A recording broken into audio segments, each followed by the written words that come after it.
llama genetics because she is like a famous, nationally famous llama breeder. Oh, wow. So she talks about It's 6 p.m., so I'll call the meeting to order. Make some llama punnets first. Yes, she does make llama punnets first. I gotta wrap that up. This is a chance to tell Ms. Coonsby. Is that teacher voice? Yeah. I waited for 24 years. So, call the meeting to order, and we'll begin with the land acknowledgement. We would like to acknowledge that we gather on the ancestral homelands of the Coast Salish peoples, specifically Nooksack and Lummi tribes, who have lived in the Salish Sea Basin throughout the San Juan Islands and the North Cascades watershed from time immemorial. On behalf of everyone here, we want to express our deepest respect and gratitude for our indigenous neighbors, the Nooksack and Lummi tribes, for their enduring care and protection of our shared lands and waterways. Next up is the Pledge of Allegiance. I pledge allegiance to the flag of the United States of America and to the republic for which it stands, one nation, under God, indivisible, with liberty and justice for all. And next up is approval of the agenda. Do you know if we have any changes to the agenda? No changes to the agenda. I entertain a motion to approve the agenda as written. Motion to approve agenda is written. Second. All in favor? Aye. Thank you.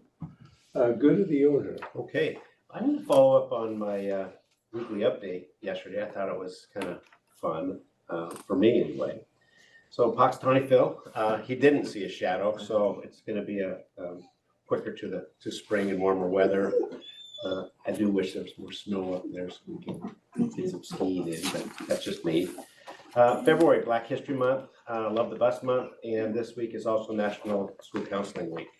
And I put a little bit of history behind Black history around Dr. Carter Woodson, who was the scholar and activist and author and historian that kind of the father of Black history.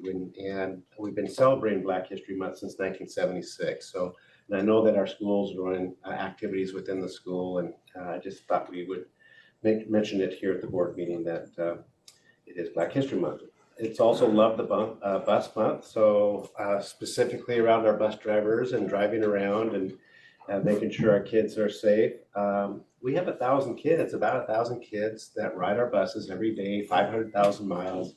So it's just nice to be able to acknowledge our transportation department and specifically our drivers.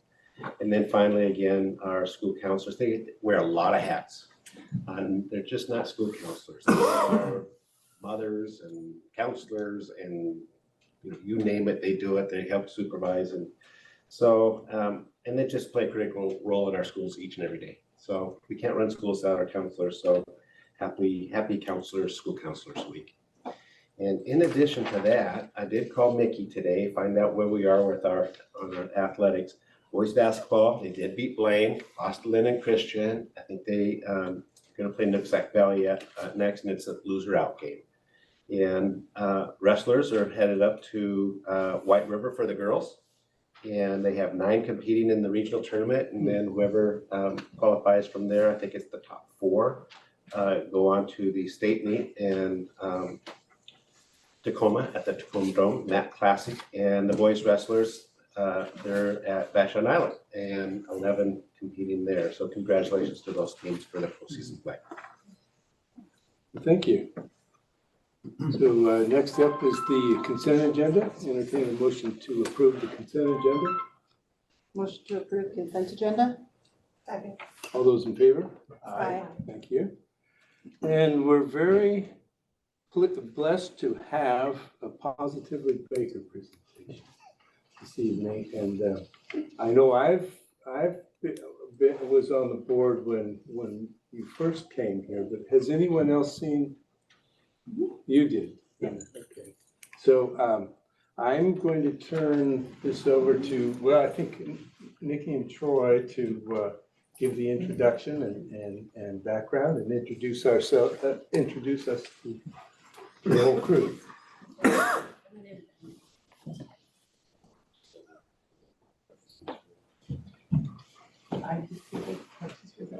Yeah.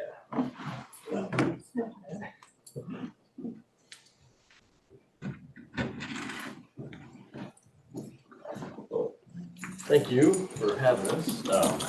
If you come on up here or not. We'll try to get our screen sharing up here in a moment, so we can watch through the PowerPoint. But yeah, so we're Positively Baker, as most of you know, and we're kind of a therapy dog program here on campus at the junior high and high school. We've got several folks. We got Ben Bowen out in the hall with Maddie. We got Britta back there with Hans, and we got Holly with Sadie, and Linda with Leroy, and I believe that's it, besides Nikki with Maverick. We have currently 8 dogs on campus. 9, including the one. 9. And I have 2 dogs. I have a standard poodle too. Yeah. So we have So lots of dogs. lots of dogs. All right, should work here.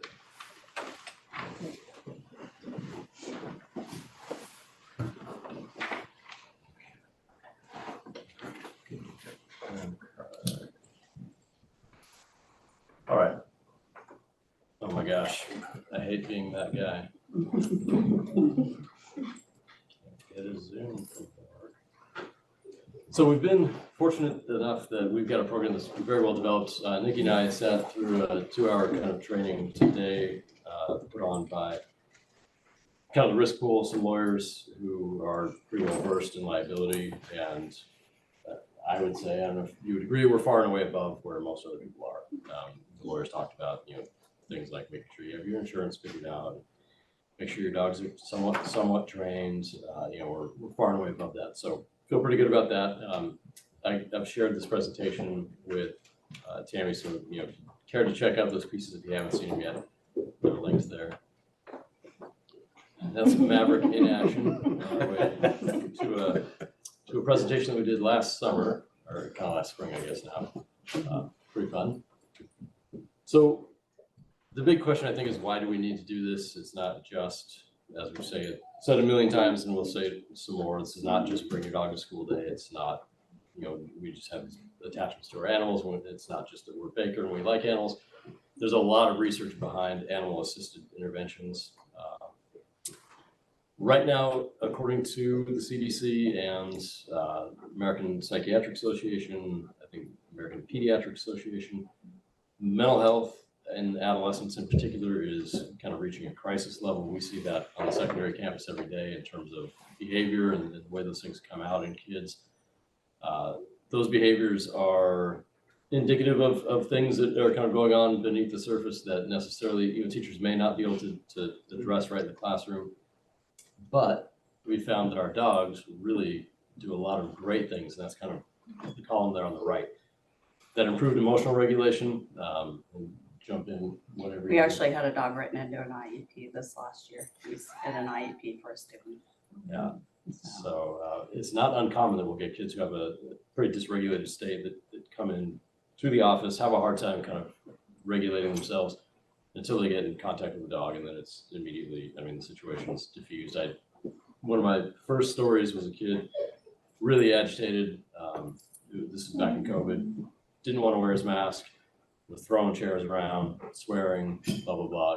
Would not calm down, couldn't calm down, kept just getting more and more and more escalated. And I brought my dog Chappie over, and he had some argument full of expletives about why he wasn't going to wear a mask. And I just said, look, man, you don't want Chappie to get sick, right? And he immediately calmed down, put his mask on, and that was the end of the problem. So I've been in education now 25, 26 years, and there are no silver bullets. Education is very complicated, very complex. But if there is a silver bullet, I would say it's probably therapy dogs, because I've seen all of these dogs, they work every single time. And so it's pretty cool with that. The academic engagement, Nikki's one of our subs who's here every day, and she often, just today, I heard her tell a kid who often does not want to engage academically, hey, if you get some work done, I'll let you pet Maverick. And again, he's just like, okay, well, start doing his work.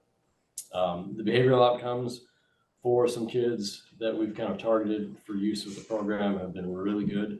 Again, that engagement, that ability to de-escalate and regulate their emotions. So that's kind of a big one, the de-escalation times, because for some of our kids who are especially some students with IEPs who have behavior goals on their IEPs, and you can scratch your head and work and beat your head against the wall and try to find different things that work. Dogs do just about every single time. The mood on campus is great. Kids and staff walk by continuously wanting to pet the dogs, and it just kind of makes, it's hard. I mean, I'm sure there are people out there who can pet a dog and not feel better, but most people, you pet a dog and it just kind of makes you happier. The student interactions, Holly spoke to that on one of the King 5 pieces. I don't need to run this whole show, but do you want to speak real quickly? I could talk about it just a little bit. So, you know, I'm a dog person, so it was no surprise to me that students would be more comfortable in the presence of a dog, or that it would be good for students. But I think what surprised me the most is that it makes me a better teacher. You know, we were talking about student mental health, but teacher mental health is really no joke either. You know, the secondary trauma of just continuously having your frontline interactions being about student health and safety, mental health and safety. And I have to say, and I'm not proud of this, but at the end of a long, hard day, you know, that last kid, 5th period, that I don't know, that I have not had a chance to know, that hasn't made it into my stable of these are my kids, you know, when they're having an issue, it's easy to just look away, like I'm done, you know.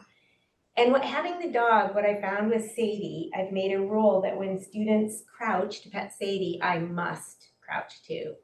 And those 1 or 2 minute interactions, day after day after day, crouch, not looking at each other, petting the dog, just talking, and I get to know those kids, then they're mine, right? And at the end of that long day, before I even know it, my feet are already moving across the room. You know, my head doesn't have a time to catch up because that's my kid. And those relationships have developed in a way from that day after day, sorry, but that day after day, just 2 minute crouched and talking interactions. And it's really interesting because I end up with, you know, a group every trimester of probably 10 to 15 kids that even when they're not in my class, just swing by for that 1 minute crouch conversation, check in. And so it's really, like I said, it's made me a better teacher, I really feel like,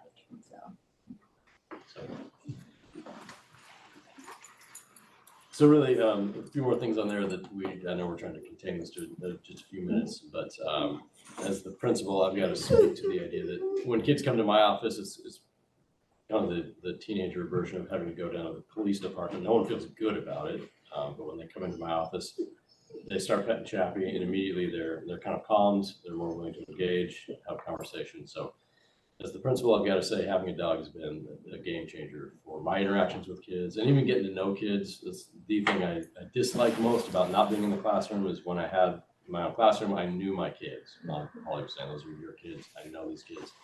As a principal, you got 300 of them. It's harder to get to know all of them, but the dogs just kind of draw the kids to you. Especially the kids who wouldn't typically come to you, the kids with a lot of anxiety, kids with depression, kids who feel marginalized anyway.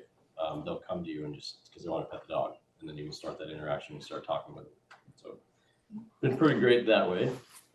Do you want to speak to dogs being great motivators? Well, the kid in the other right picture, he's one of the stories that I'll share with you. They were going to call home, send him home. He was throwing things. He's in our SPED program. And the teacher came down and told me she was calling the parents to come get him. And I said, hold on, let me take him. So anyway, I said, hey, you want to sit with Sissy for a minute? And he yelled, doggy. And that was the end of it. He was on the floor with the dog. Within 15 minutes, I transitioned him to doing art and settling down, and it was fine. I didn't have to send him home. Huge difference. So, yeah, and not just in the acute situations, but also the more long-term situations. That third bullet there, we've had students who have started working, like Nikki said, with now even we've got a dog in an IEP, kind of that longer-term behavioral modification based on the dogs. They're just, it's a tangible thing that they're willing to buy into, that they want to buy into. So you see that kind of change in behavior that's pretty remarkable. So just a few bullets here, kind of where our dogs are really beneficial. Any type of crisis situation, de-escalation, reducing test anxiety. Certain kids have opted to test with dogs, and they're much more able to get into the test, start the test, finish the test. Like I mentioned before, kind of softens, takes the edge off having to go to the principal's office. Kids who have some health concerns, especially mental health concerns, dogs are fantastic for those kids. and just really providing that kind of friendly bit of ambiance that people come into our building and they notice, oh, hey, there's all these dogs with vests and kids are petting them. It feels better than being in a big, in a public school where people are maybe just walking kind of throughout the halls. One thing, this dog on breaks, he knows when the breaks are. He goes and lays in the middle of the hall to make sure everybody going past has to pet him. Yeah, and Nikki's done a lot of work with getting some of our students kind of involved now, even in our evaluation process. You want to talk about that? So we have students that need credit for their college applications and whatnot. And so rather than just getting community volunteers, we now have students that assist with the evaluations or part of that process through our Honor Society. Yeah. It's with Jen Stevens. So it's been a really great thing because we've been able to involve them and in addition to the community members. So those are kind of the reasons why we wanted the program.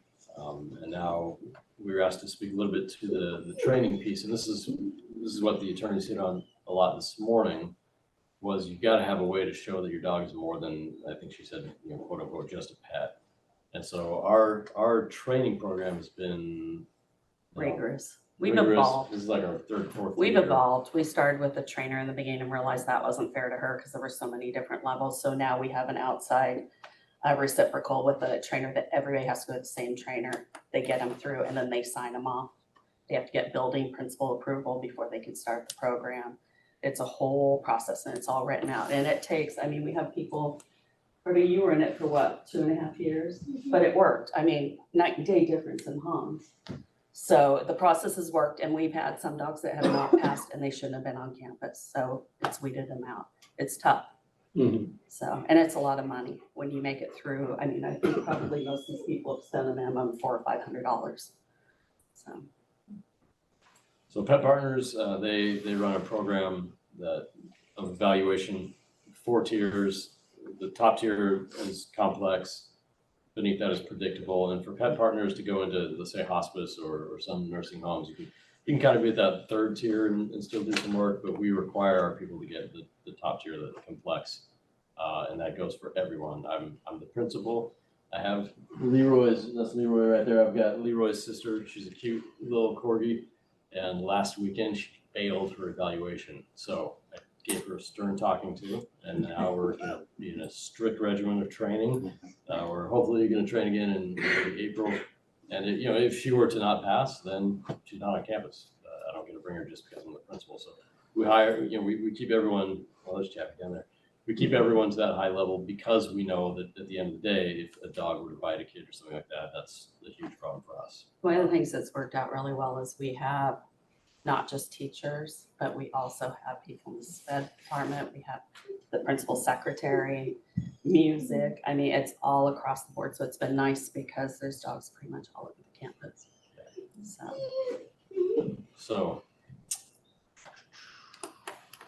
the actual evaluation process, you want to talk about it? Yeah, so the evaluation process starts with basic obedience and amps up all the way to being crowded, loud noises. I always say, I try a lot when I say this, but the junior high is not for the faint at heart for a dog. A lot of dogs, that's a lot for them, a lot. And I will tell you, sometimes the dogs are just like, oh, good Lord, and they go hide behind a desk.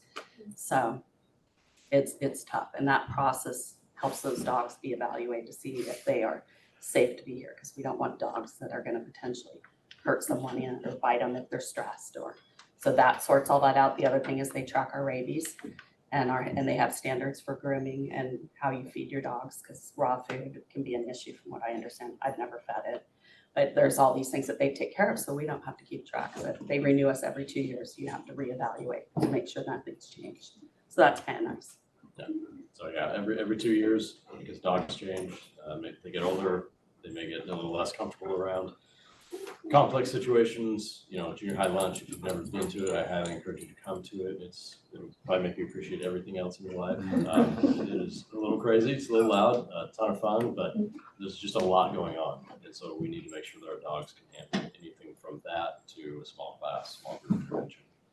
So yeah, the training is really rigorous, and after sitting through that, listening to that talk with the attorney this morning, I feel better than ever, because we just have a really, really bulletproof program. I feel like hearing kind of what her standards, what her thresholds were, and hearing what other schools are doing. I feel like we're the Harvard of dogs. We've got just a few stories that we kind of really like. The boy up in the top there, he was featured kind of in that evening magazine piece, petting Chappie. And he's a kid who came to us with just a lot of anxiety. And like he said, he'll pop into the office throughout the day just to pet Chappie to kind of center himself so that he can go on to class. I've seen him now. When he was in 7th grade, I'd see him, throughout every day. I see him now about once a week. He'll just come in and say, hey, I'm just feeling a little agitated. Can I pet Chappie? And he'll pet Chappie, and then he's on his way to class. Student up in the right-hand corner has a lot of anxiety, undiagnosed issues. And she chooses this dog will lap surf with anybody during tests, whatever. This dog is passed around by probably 30 to 40 kids a day. They take turns, and it's actually, you see the nice side of the kids because they take turns, they hand the dog off, they're careful with the dog. And I think, so it brings out the good side of our kids. So we're constantly trying to refine what we do, our policies and our practices. We have schools throughout the state reaching out to us, and we direct them right to our website. There's a dog page on the district website, so you can find out more if you're interested. So we're always trying to improve what we're doing, collecting data, anecdotal and otherwise. We're trying to support other schools, like I said, helping them launch their own programs. I just talked with a woman from Shoreline 2 weeks ago. They're trying to get a program up and running, and so looking to us, which is, I think, kind of cool. We're trying real hard right now to develop kind of a crisis response team because, as you know, speaking of Counselors Week, our counseling team is amazing. And if there's a tragedy at some other school, they will often deploy, and there's reciprocity there. We get the same from other schools. And so really trying to work dogs into that work, because that's, I think, kind of the next step for how we can take our dogs who are well vetted and well trained and help other schools when they are in time of need. And we also used them last year when we had a tragedy in the junior high. We kind of rotated dogs through the library to make sure they were there. And it did make a huge difference. And we're trying to get a llama to be able to sniff out babies. I'm working on it. Not working. Stationed in the junior high. Right, exactly. So that's kind of where we're at. Any questions on any of that? Yeah, first of all, we really appreciate you coming and all the extensive hard work that you put in to get to where you are. I also wanted to thank you for the 2 new pictures, Maggie and Ben, and Leroy and Linda here. So I'll show these today. Now you can show.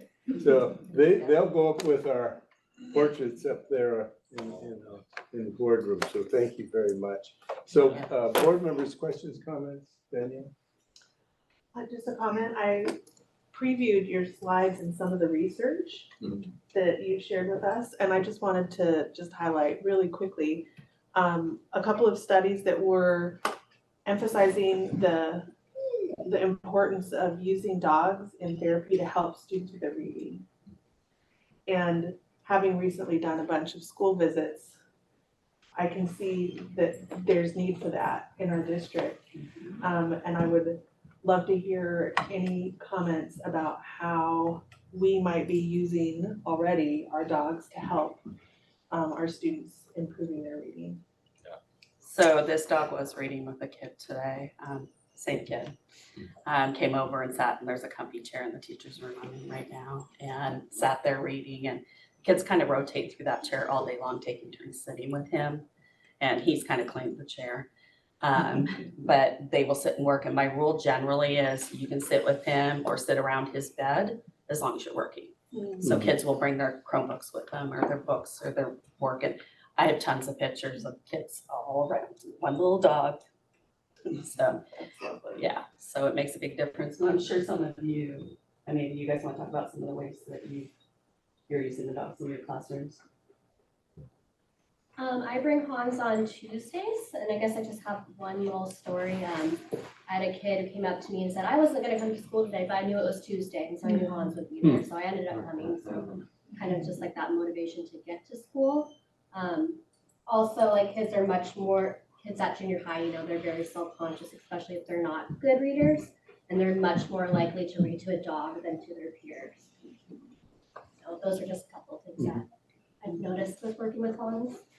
He's very distracted by these other dogs. Sure, it just makes a huge difference on, the kids come in with a lot of stress and anxiety. And the days that Leroy is here, they walk in and their affect changes.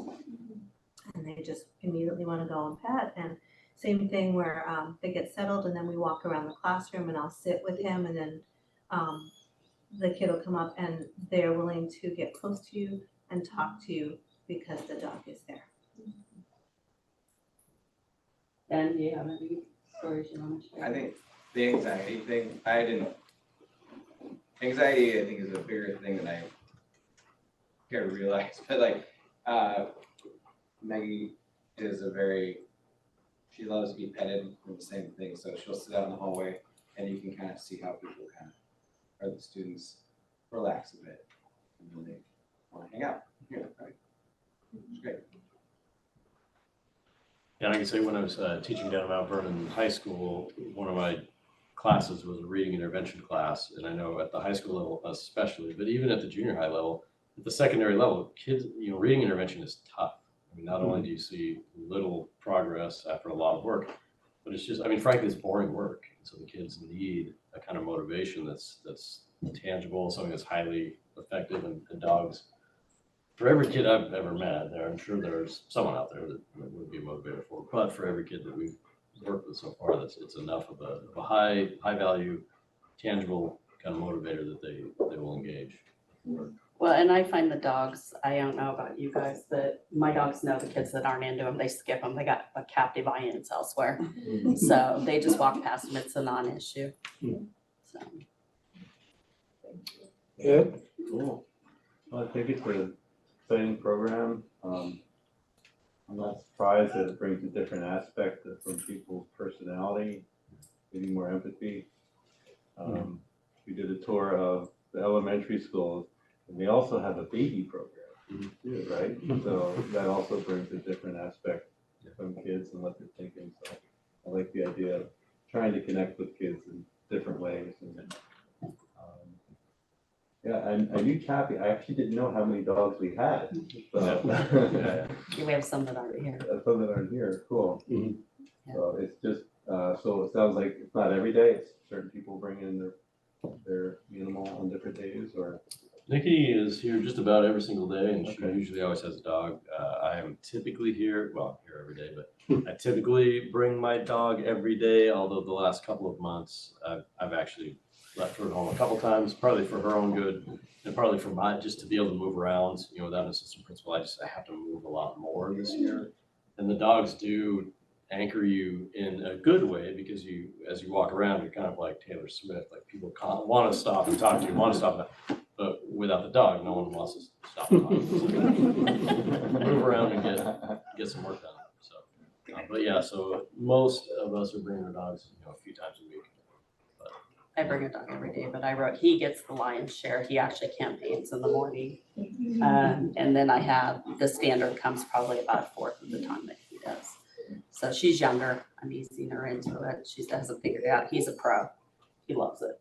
So one thing, if any of you would like to see the process we have or have access to the picture folder where we dump a lot of our pictures of the kids doing stuff, let one of us know and we can give you permission to get into any of those documents. So it's pretty significant. Thanks. Yeah. Brenda? I just thank you for doing this and trying something different and new and I guess it's not new. This has been going on for a long time in other places and with older people. But I think it's really great, and I appreciate all your hard work. And I'm excited to see where you're going, because it seems like it's just growing, and all the work that it goes through and it's still growing, that's really cool. So. Jason? I didn't realize there was that many dogs, and different breeds is pretty amazing. It's kind of a little bit of everything, and that's cool. And my son was on one of the pictures, so that was cool. Well, and again, I want to thank you for all the work, thank you for coming. And also, as you mentioned, I want to emphasize that each dog in the program is highly trained and highly tested. And I think that's essential that we always keep that in mind. And I know that if there have been a few instances where someone sees dogs and thinks they can bring their pet to school, and you're the enemy, that doesn't happen. It's only through a rigorous structure, and I think that's the key, one of the keys to making this work. So I thank you for putting all the effort into that part of it too, because that's a lot of work. Yeah, I've got to point out, I mean, when I say like, so Chappie failed, the rigor of the test is high. Chappie failed because I had to leave her with the evaluator and move 10 feet away from her. And Chappie went to kind of leave, and that's just like, sorry, you failed. I mean, it's not like she hit someone, and it's like if they're not It was perfect, an then obedience thing. yeah, they fail. So Well, pretty rigorous. The other thing is if any of you ever want to tail some of the dog teams, I highly encourage it because it would be fun for you to see the interactions and what happens. So. And I want to thank the school board and of course Mary and now Phil for supporting the program, because that's where a lot of it gets shut down. Is people don't want to take on the liability, but I think we've proven that if you got a good program as well. And we're the only one running it this way. There's a Facebook page that's huge for school therapy dogs. Oh, there's things going on there. I'm like, But we are a lot more structured, a lot more organized. We're the only ones that have dogs on campus all day long interacting and that are vetted the way ours are. So that's kind of cool, really, when you think about it.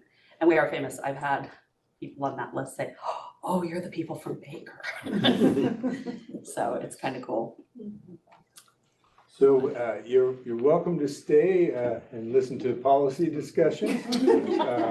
But I did schedule you on the first part of the meeting with the thought that you may not want to stay for the policy discussion. So if you wish to leave, feel free to. So, and before we take the dogs to you, you want to meet them? Yeah. And I'd just like to say, sometimes they come to the district office and they are definitely a no-brainer. We love it when they visit us. Usually turns out. You're hating. Yeah. He's a great dog. He likes the dog. He does, we have two. Yeah. Yes, I never in a million years thought she'd be a therapy dog. I'm making him saying she has a lot of experience. Yeah. And I was like, okay, so proceeding to apprehended, and much to my shock, we made it. She's pretty introverted. Thanks for having us.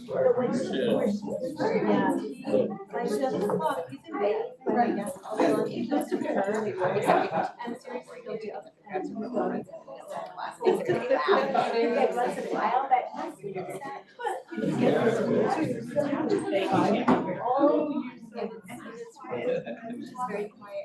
You don't want a dog in your space. You're really big dogs. I don't think they are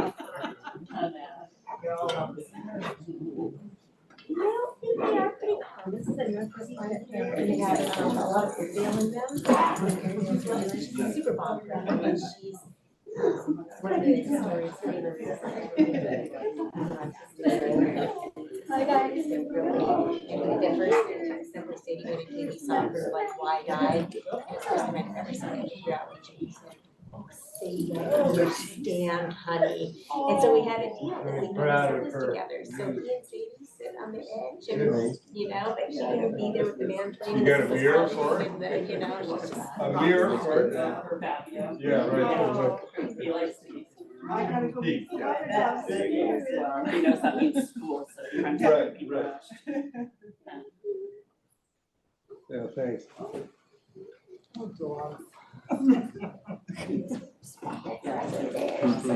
Well, the dog.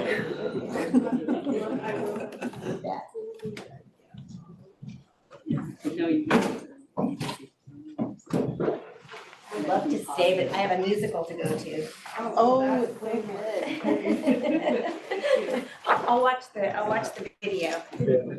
So next is information from audience, and first information I have is thank you to the school board. And it looks to me like it's high school students looking at the name, so I'm going to pass that around. Appreciate that.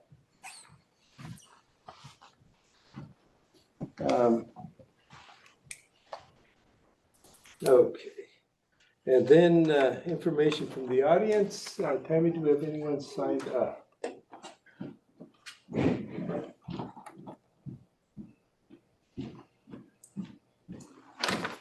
We do not.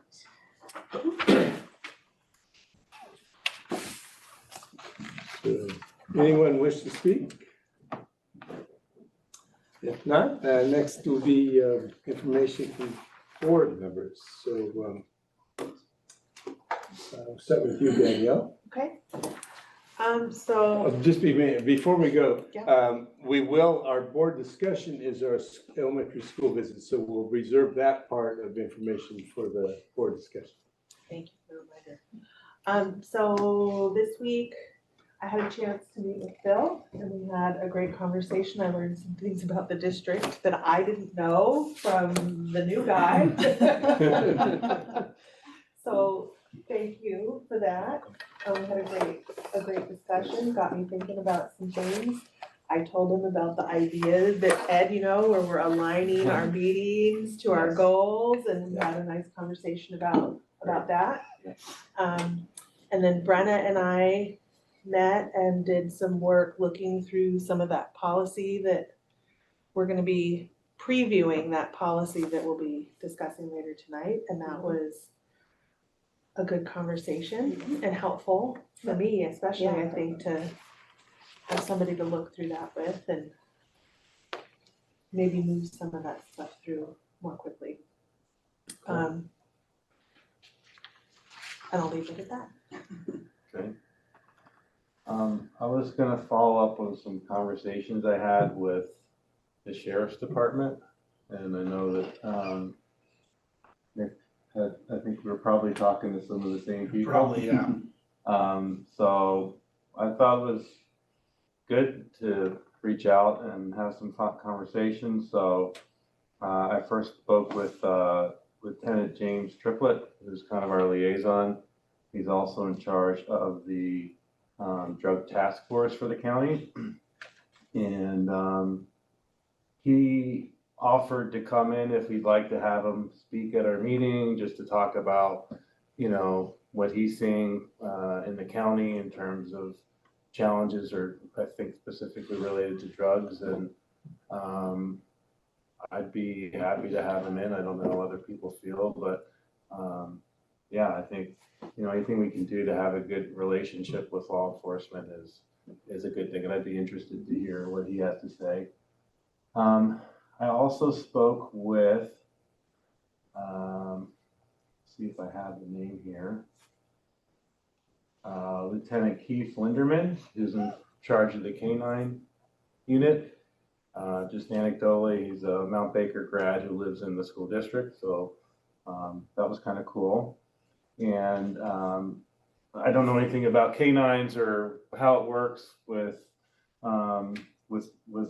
dogs, but he said that there's really only 2 law enforcement in the county that have dogs. It's the sheriff's department and Bellingham Police. No one else does. The dogs are only trained to detect cocaine, meth, and heroin. They do not detect marijuana or fentanyl. And he said they have not done any school visits in 10 years, over 10 years. Part of the reason is you can't sniff people because it's unreasonable search and seizure. It has to be items. So if we wanted to do that, or if the school wanted to do that, you'd have to find some way to separate students and their belongings, which is difficult when there's no lockers, right? So that would be a little bit odd. anyway, you can hire the dogs, but like I said, there's a bunch of logistics. I have to say, and I've been pretty happy with how our administration has handled things, and my viewpoint is that they've been very diligent in responses. I've been pretty happy with that, so I don't have any really big concerns with our administration. Urgently, I'd like to make sure we stay focused on our strategic plan and the other things that we're doing right, but bring in people to help regarding threats where we need to, because we can't obviously be blind to those threats. So, so that's about that. That's about it with that. My daughter plays high school basketball. Unfortunately, they ended their season a little earlier than they would have liked. So they won a few games. They lost quite a few, but I was really excited to see just them playing together as a team. A lot of times when people lose, they can start pointing fingers and blaming other people, but I didn't see that with those kids. They really supported each other. They're really positive attitude, found ways to have fun, and that was pretty cool. One thing I've noticed this at our football games, the boys basketball and girls basketball, is when an opposing team player gets knocked down, a lot of times our kids will help them up, and I think that's pretty cool. Because it shows that they understand sportsmanship, which is one of the things that we're trying to teach these kids. So that's pretty cool. And I think that's about it. Thanks. I went to the musical last Saturday, and it was a great show. It was really funny, and they're doing amazing. The band was great, and I highly recommend. That's it. I don't have much. I'd like to thank Ed and Nick on all that research with the sheriff's department, and I would agree with Ed on if we can get one of the deputies to come in and talk, kind of inform us maybe on a county as a whole and up in this area, as well as what they've seen in the past with our school district. And I'd like to pursue that. I think that's a good move. So that's all I have. Thank you, Jason. So Phil and I attended the WASDA Legislative Conference in Olympia recently, and key issues. Most of the effort is focused. Our focus this year was on funding, school funding, getting the message across that we need to catch up with funding levels, and that we're not the only district in binding conditions, that more have gone on since we were designated that, and quite a few others are teetering close to the balance, and it's a widespread issue that it's important for the legislature to pay attention. So in listening to various legislators who are key to putting together the budget, we heard projections that K-12 education might receive somewhere between $200 million additional out of this session up to $700 million. And to put that in perspective, for every $1 million that the state funds, that means about approximately $1 per student. As a rule of thumb, it's just a little off of that. So 200 million would be about $300,000 for Mount Baker. 700 million would be about $1 million for Mount Baker. So that's kind of the range that they're talking in. And then within that range, the other thing that makes a difference to us is where the money is directed. Is it directed to a program that is a new program that doesn't take care of existing funding needs, deficits, or is it directed in a way that improves our bottom line, our fund balance? And so that was the other message we tried to get across is it's important how it's directed so that it does make improvements to our operating budget, bottom line. The areas that are still key in funding that WASDA and WASA are pushing would be improvements to the predictable school model funding, special ed, and there's a couple proposals. The governor's proposal is to increase the current cap on special ed enrollment that the state will pay for is about 15%. And the governor's proposal is to bump that cap up to 17.25%, which would be a significant increase for Mount Baker. I think I calculated somewhere in the 30% range of the deficit that we currently have in special ed funding, which the deficit is somewhere around $700,000. So it's a significant bump for us. Superintendent of Public Instruction, Chris Reckdahl, is proposing eliminating the cap. Does that mean that the funding is about $700,000 short of what we actually spend? Yeah, I think that's the figure. Wouldn't you say, Nick, that's a figure? That's a figure that we've been that I think is the most accurate estimate that we have. It's with anything in the budget, it fluctuates as you get kids in, whether safety net pays for it. I mean, there's lots of complexities, but that's the range that we're in. So Superintendent Reckdahl is proposing to eliminate the cap, and I think in some ways that's to give a little bit more cover for going up to 17.25 as a compromise.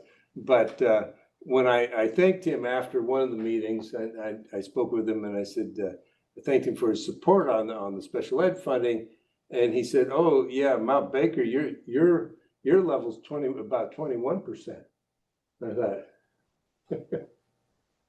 that was that impressed me just off the top of his head. He knew our special ed. Is that a good thing or a bad thing that he knows our percentage? Well, it shows that he's paying attention to the problem. And that he's paying attention to Mount Baker's situation, as well as districts across the state.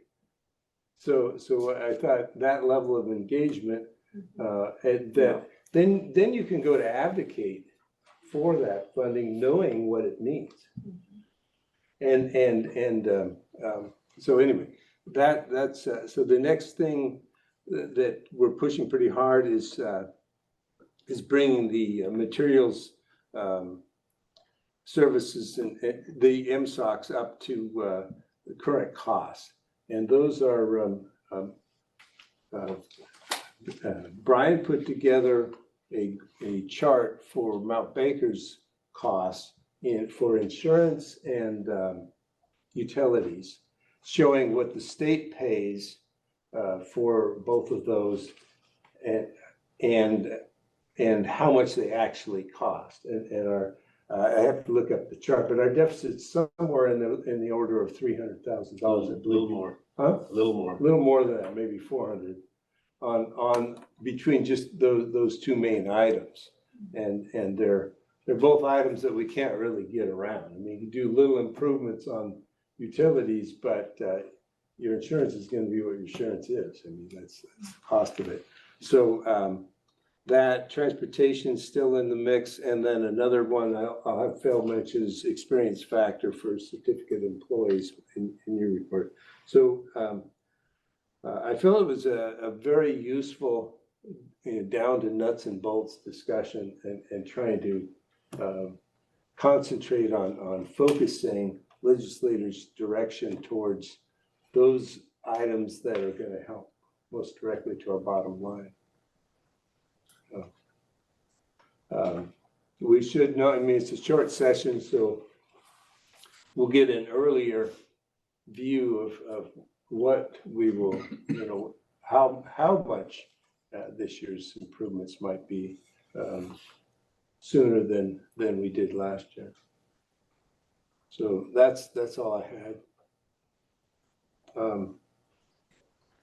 Let's see, next up is is policy action items. So I wanted to thank Brenna and Danielle for reviewing policies. I mean, we talked about that at a previous meeting, and I think that that model for review is I think going to prove to be very functional for us, so that you can do in-depth review and then sort through the ones that just basically a little word change here and there that we can add to the consent agenda, and the ones that we should look I was at. gonna ask that question. It wasn't clear to me which ones. What's that? I was gonna ask that question. It wasn't clear to me how we decided what policies went into the consent. Well, I think, so I will turn this part of the meeting over to you too, so that you can give the background and answer Ed's question there. Yes, so the ones that got put on the consent agenda in the policy and legal news that comes from WASDA, I read on page 12 that there are certain policies that come out that are just, they're called non-substantive, which means the only thing that's changing is just some words that have to be changed because of legislative changes. So WASDA recommends that we don't even really need to discuss them because they have to be changed anyway, and they're already policies that we have. So they can be put on the consent agenda. We don't have to go through it like we do. Right. So Danielle and I talked about those, and we recommended that we add them to the consent agenda. I want to make one point. So if any board member wants to remove any item from the consent agenda, it just takes one board member to ask for that. And so that way, if we put it on the consent agenda, it doesn't mean it has to stay there. If you read through the policy and decide, oh no, I would like to discuss this, you can always ask for that. So I wanted to clarify that.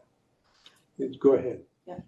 And then, so policy 1400, the only change to that was that now that we are required to record these and keep them for a certain amount of time. And so the policy is just adding that, and that comes from. So I'm gonna interrupt again, Brenna. Do you want to do this? Sorry. But we should go, the policies that are on action items, we should go through those one by one. That's what I'm doing, not big. No, but I mean, we introduce them and we have discussion. Right. And then vote on those. Yes, that's One by what I one. was talking about. Okay. So to introduce it, we will consider Mount Baker policy 1400. And then you go ahead.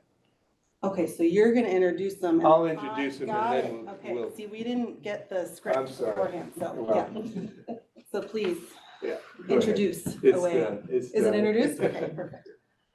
So, yeah, we're gonna record our meetings, which we've been doing anyway. So we are already in compliance with this. And that's just adding that information to Do you mind if I ask how much time you guys spent working on this? Half hour. we talked about it for a half an hour, and I read for about an hour. Okay, Yeah. okay, Yeah, we met for a half hour over the phone. okay. Yeah. And how much time did you spend looking at this? Probably another hour before that. Hour? Mm-hmm. Okay. Yeah. And how did you decide which all policies out of the backlog to bring forward into this? We talked about That was everyone in Tammy. order. Okay. Tammy gave us this is November of 2023. Mhm. And she gave us about 20-ish, I think we're in there. And I got through about reading half of them. So then Danielle and I talked about those half, and then the next half will be on the next one. I see. So, and then we knocked 3 of them out right away because of the consent agenda. Right, thing. yep. And those might not normally have gone on our consent agenda. Yeah, Right, because so us previewing Yep. them helped streamline that. And that was actually a recommendation in the policy handbook from WASDA, like, here are the ones that are non-substantive, and to save yourselves time. Right. Because you weren't doing that before. No, because we weren't necessarily pre-screening them, so I think that this could help streamline our process a little bit. I mean, because some of these changes, it's literally 1 or 2 words. They've just tweaked a couple words and we're going, okay, are the implications of that word significant? No, so easy, yeah. consent agenda. And do you, if it's essential versus encouraged, is that part of the review process. That's what we looked at some of that, yeah. Yeah. Yeah, I mean, and some of the other things that we were talking about, and we can get to that as we talk about each of these, right, is this going to materially change the work that we're asking employees in the district to do? Is this gonna add new work? If it is, maybe there needs to be more discussion about it, Right. right? So that was part of what we were looking at, yeah. Or if there were questions about the policy and we thought, ooh, we need to check in with other people, then we didn't pass it along. Speaking of creating work for administration, I mean, are these things that could go to administration to see if it's even worth bringing up in our board meeting? Like, for example, the last board meeting, Brian brought forward something because he saw a need for it. So I'm just wondering, are we being too proactive in discussing these versus having administration look at them to decide if we even need to? I think it's important to have an administrator point of view, and I don't wanna put anyone on the spot, but we have had, Nick has said he's been interested to when Brenna and I meet, to be that voice. But I do think that that is part of our job as the board, is to set policy. So yeah, sometimes it should come from the district to us and say, hey, we have this need. So more organic, ground up. But I think that that's part of our job, is to set that, not procedural side, but the policy, the guidance. Yeah. Yeah. What I would add there too, that I would see as a role, so this is essentially a subcommittee of the board reviewing policy. It's part of that role is to have the appropriate members of administration vet and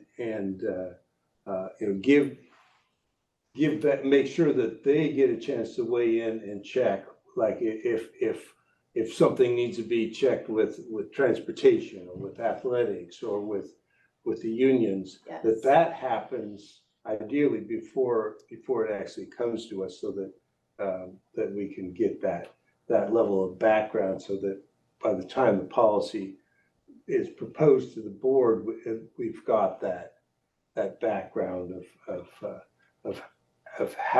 the vetting by all the other appropriate members. So most of these are all policies that are already in our policy book. We just there's changes that are being made, and we just need to review the changes in order to update the policies that are already in place. So unless there's like, well, there was one that for transitional kindergarten, and we talked about it, and it's just an emergency rules.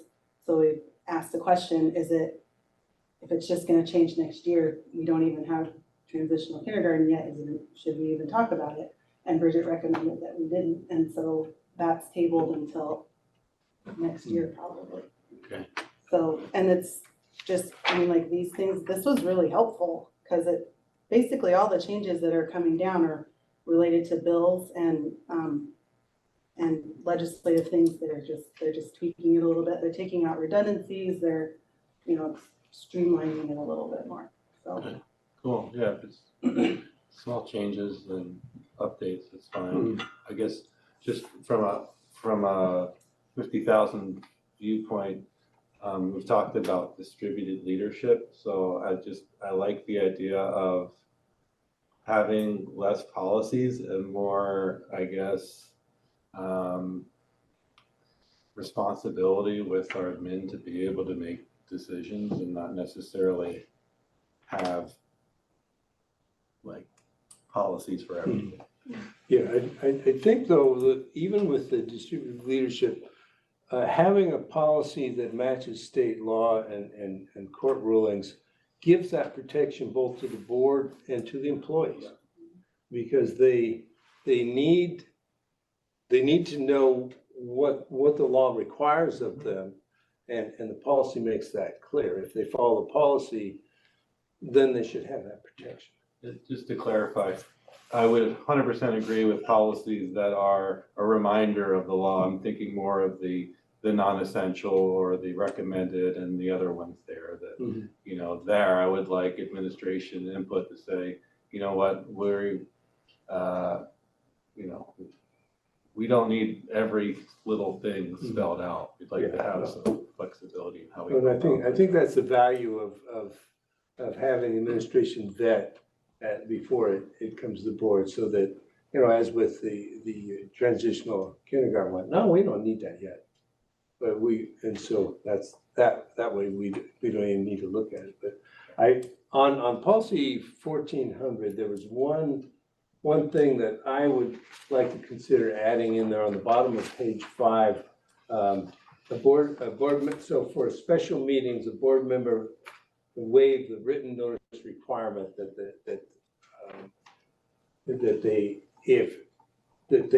they for a special meeting,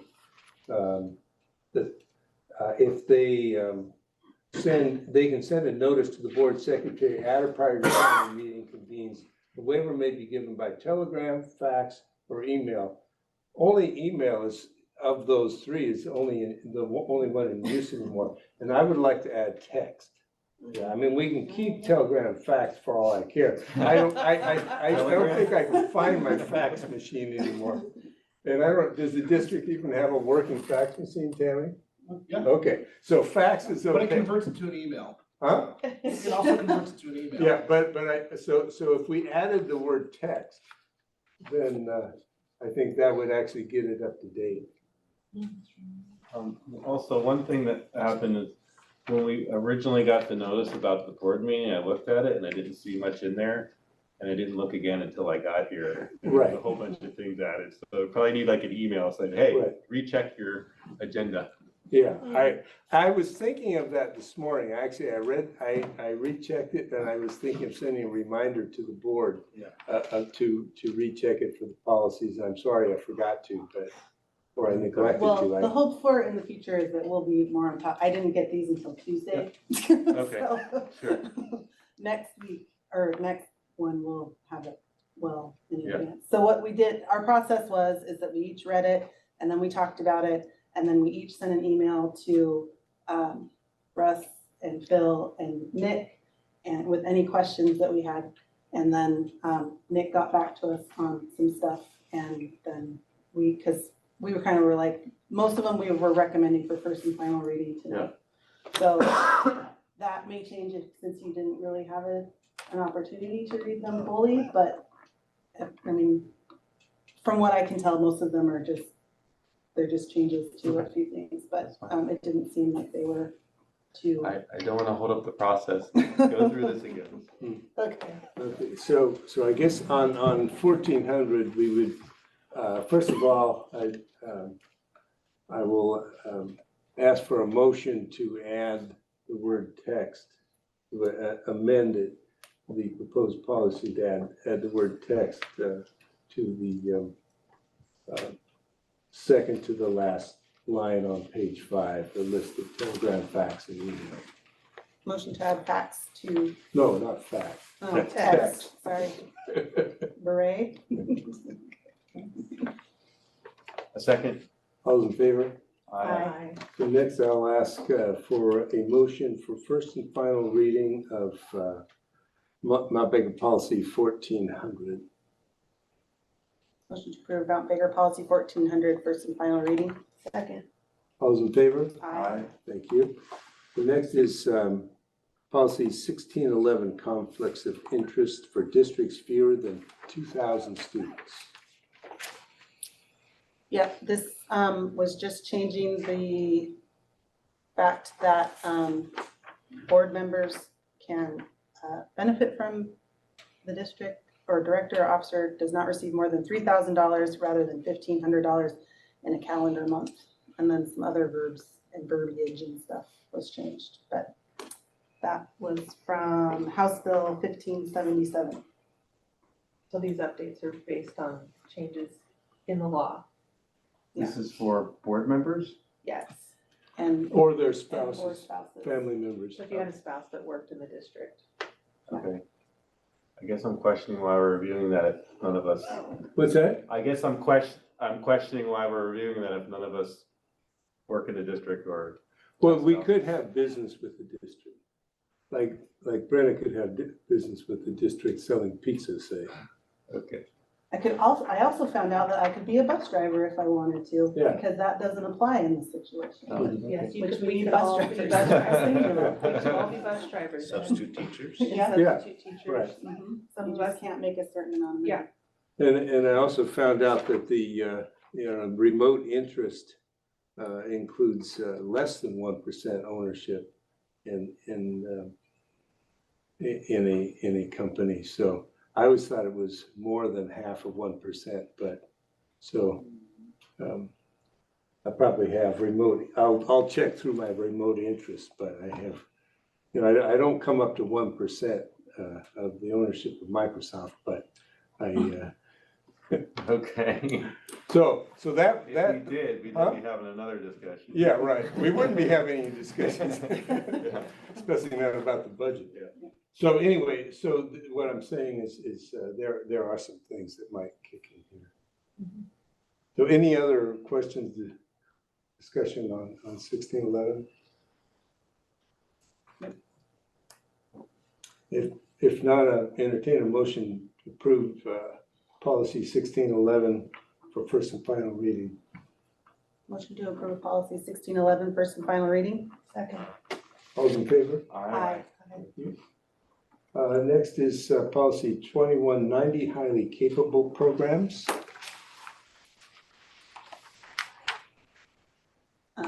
This one was just changed again to a SB 5072, which I don't really know what that is, but. Senate bill. Senate bill? Okay, thank you. And this was the one that Danielle had a concern that it would be increasing any workload for our administration. I don't know if you asked that question in your email or not. Just that it's going from allowing the district to decide who to assess for the highly capable program to requiring them to assess every student. Right. But I wonder, Bridget, could you address that? I certainly can. So with the rules for highly capable, we're required to assess, do a universal screener for all second grade students. We've been doing that. This is going into our third and fourth year. So that is practice. And the new law is that we also look at another grade level prior to sixth grade.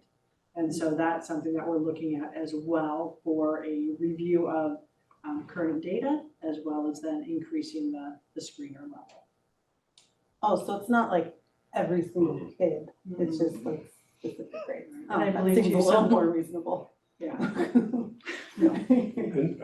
And personally, I think the advantage of universal screening is that the old system, you had teachers nominating and then some other processes too.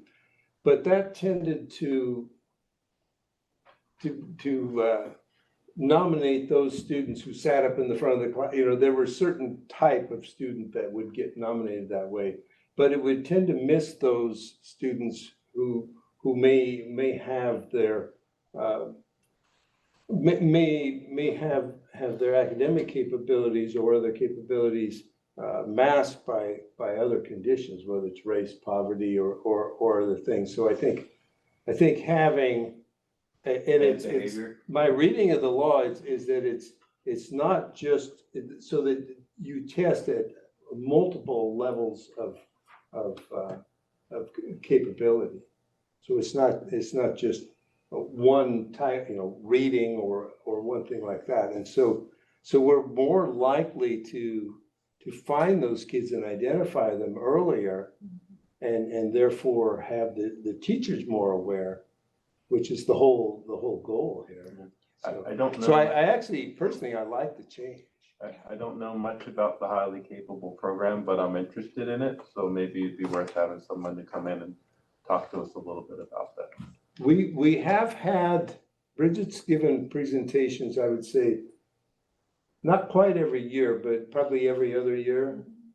Okay. And that's something that we can work in, and I think, because that's been something we've had as an ongoing thing we touch back to programs. Okay, great. Any other questions or comments on it? So, but the gist of it is it's it's very similar to the practice we're already practicing. So Definitely. there's no real change to our practice, it's just updating the wording. Correct, yeah. So entertain a motion for first and final reading, policy 2190. Motion to approve policy 2190, first and final reading. Second. All those in favor? Aye. Thank you. Next up is policy 3207, prohibition of harassment, intimidation, and bullying of students. Yep, that seems like a good idea. So, I think that change on that was To help a lot of differentiate. stuff. I can. You can do speak that about- one? Okay. Yeah, so the major changes to this is about differentiating the language so that it's emphasizing that this policy is about students and not about employees and adults in the district. So really make clear that that's what this policy is geared toward, is for students. You have a different policy for bullying of staff? Yes. Right. Yes, Okay. That is. because that cross referenced on here, I think. That's RCW. It's gotta be in here somewhere. We do have one though. I feel like we, I am curious what the difference is. What's that? I am curious what the difference is. Between the two policies. Yeah. We would have to look that up. Yeah. It's just an example of, do we really need two separate policies for bullying? I think that when you're talking with employees, right, it falls more under civility policy, and then the kinds of actions that you take in response to it are going to be different because of contract, right? So while we wouldn't say that we want staff bullying people, Right. the steps that you take in responding to that for students are going to be different than the steps that you take in response to that for employees. If that makes sense. Yeah, and it's based on the state. But my understanding is based on the state separating the two. Yes. So that was the driver in WASDA writing up the policy to have students separated out in bullying and harassment. Any other questions? So if not, I entertain a motion to approve policy 3207 for first and final reading. motion to approve policy 3207, first and final reading. All those in favor? Oh, wait a I second. said second, very Okay. quietly. All those in favor? Aye. Thank you. Next up is policy 3231, student records. Yep, and again, Senate bill has made some changes in that, and so just protecting personal information of children currently or previously enrolled in a school district contained in any records, including correspondence, is exempt from public disclosure requirements. Okay. That's just the change to keep kids' privacy intact. And reading through it, I think one of the main changes is the state is making changes to how a district would or wouldn't withhold a diploma. Yeah. And I think that's, there's some weighing of, I'm reading the wrong one. That's on the fees. I'm sorry. No, I'm- student records, they're No. taking it off of, they're taking the Diploma. the diploma Well, the diploma's on this withholding one. It is. off of it and putting it on student fees and fines.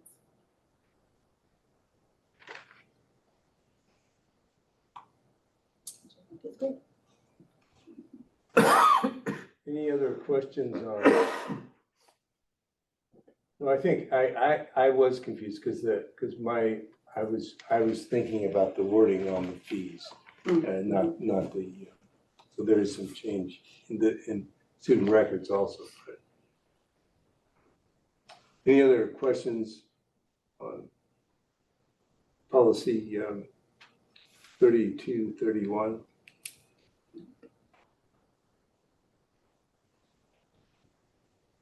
Ed? No. Okay. Entertain a motion to approve for first and final reading policy 3231. Motion to approve policy 3231, first and final reading. Second. All those in favor? Aye. Thank you. Next is, now is the student fees, policy 3520, student fees, fines, and or charges. So they're changing, that they won't withhold a diploma, or it could be withheld if they do mess, or if they damage more than $1,000 worth of property. And then if it's less than 1,000, there's different ways to work that out so you can still get your diploma. And the changes are based on a House bill. I didn't write down which one, that legislatively require those changes. 1536. I don't know how much wiggle room we would have to Mm-hmm. dispute some of those changes. So if a student damages district property and exceeds $1,000, you can withhold the diploma until they've either worked that amount down to community service at minimum wage, or they paid it, or 5 years have passed. But there's a workaround. They can transfer to another district, not under this policy, not pay their original district's money and get their diploma as soon as they graduate from that district. But that's the state law. It allows that workaround. So I don't think we have my understanding, we don't have an option that way. So this is a small tangent, but I've been to a lot of kids' athletic events at our school, other schools, and there's always kids that are in line to get in and they don't have their sticker and they don't have cash. Maybe they only take cash. And I would just, I don't know if it's possible, but I would love to see us waive the ASB fee and just allow kids with a ID be able to go into the game. I don't know how much we're making of that. I know it's bad timing. Yeah, that's a left turn. So. It is. But you might be onto something. Yeah. We'll have to discuss it later. Yeah. Well, we have over time waived some student fees and have covered, just with that in mind, recognizing the differential in family resources and things like that. So I think separate from this policy, that'll be another discussion of that needs to bring in the athletic department and the budget and those kind of things too. But I think for this policy is more specific in nature. It just made me think of it because we're talking about. But I think it's worthwhile, and it may be one you want to follow up first individually and check in, and then bring that back again. Okay. But on this policy, the fees, fines, and charges, any other questions? There is, this one, there's a lot of changed language, but it's language changed to meet state law, so. And we're not going to change the law. So I'll entertain a motion to approve for first and final reading Mount Baker policy 3520. To approve policy 3520, first and final reading. Second. All those in favor? Aye. Aye, thank you. And then the last is policy 4001, public information program. Again, from House Bill 1230, and we have to display this public health information, so we're adding it to the policy to make sure it gets done.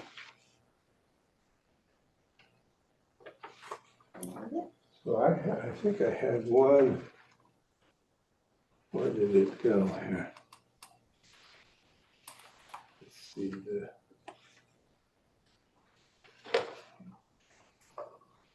the fifth paragraph.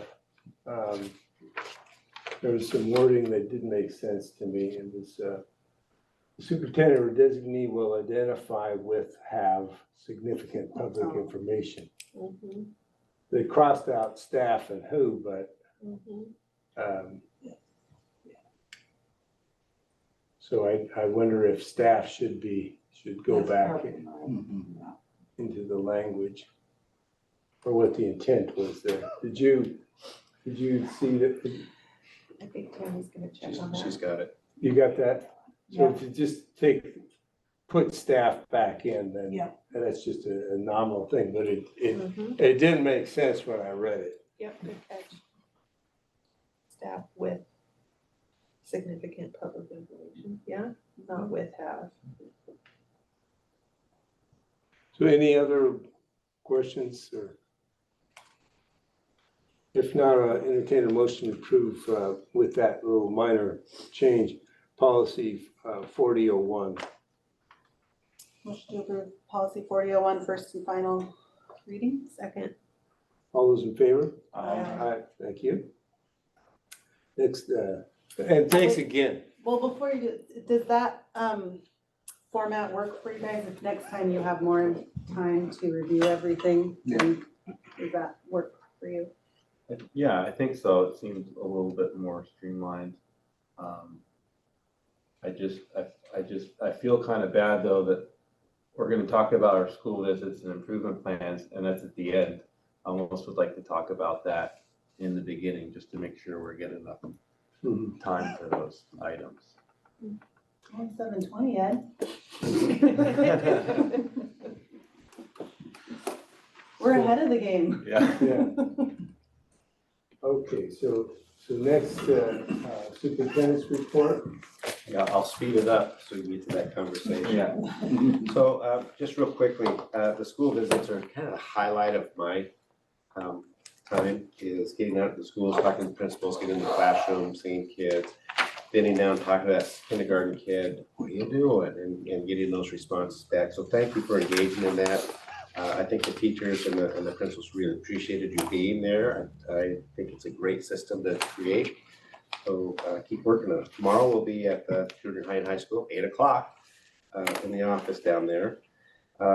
Drug dogs and information. I want to bring Nick up for a minute because he did do a lot of work on this and you did receive 2 memorandums. I just want Nick to talk a little bit about his work around that and what he did in terms of just kind of piggybacking on what you talked about. Okay, great. Yeah, I think the biggest piece here is our strong partnership with the sheriff's office. You mentioned Lieutenant James Triplett in particular. He has been a great resource for us in a lot of different ways. He has, as we work through the transition to the I Love You Guys work, he has spoke to our entire staff. He has consulted with our administration. He's done site visits. He's just a great connection for us to have, and I was happy to hear that you connected with him as well.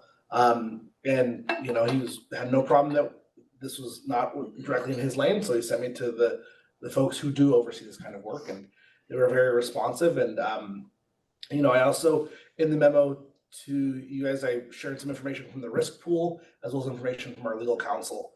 And really, what it boils down to is if we want to move forward with a process where we have dogs on campus that are searching for drugs, it's gonna be really tight rules around it. And you know, there's just because our kids are on our campus doesn't mean they waive their constitutional rights. So I think that's a big thing for us to remember and to consider. And also the big learning for me was the fact that the dogs aren't trained for marijuana or fentanyl, right? And those are, I mean, as you know, as we know, fentanyl is a huge issue right now in the country, in the state, in our area. So that's what I've got for the drug dog research, and it was nice to be able to connect with these members of the sheriff's office. Okay, very good. Thanks, Nick. And then you also clarified the level of usage of that program in the other school districts or non-usage? That's exactly right. The last recollection was in 2010 at Nooksack High School. So, 14 years ago was the last time they had record of it.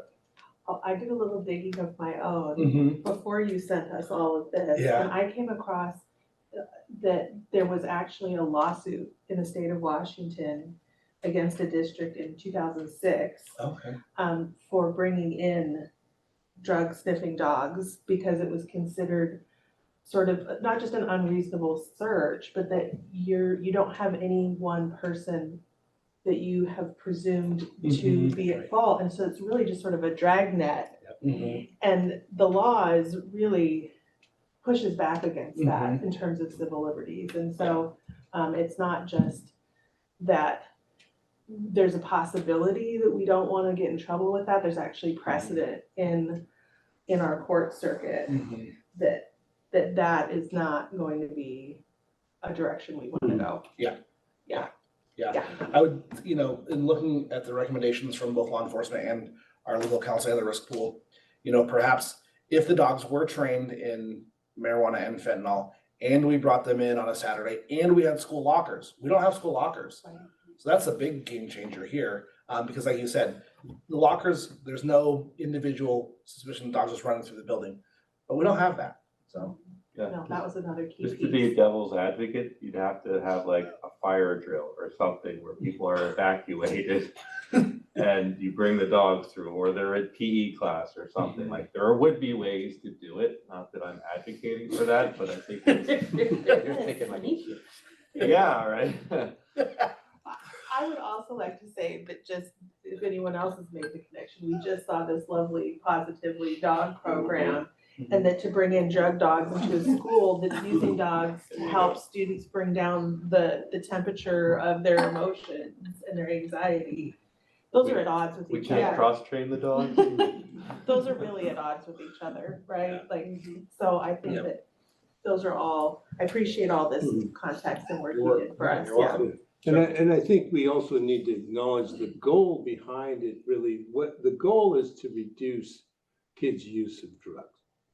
It's thought of as possibly one of the tools, but there's some legal restrictions. But what we do have are the relationships between staff members and the kids.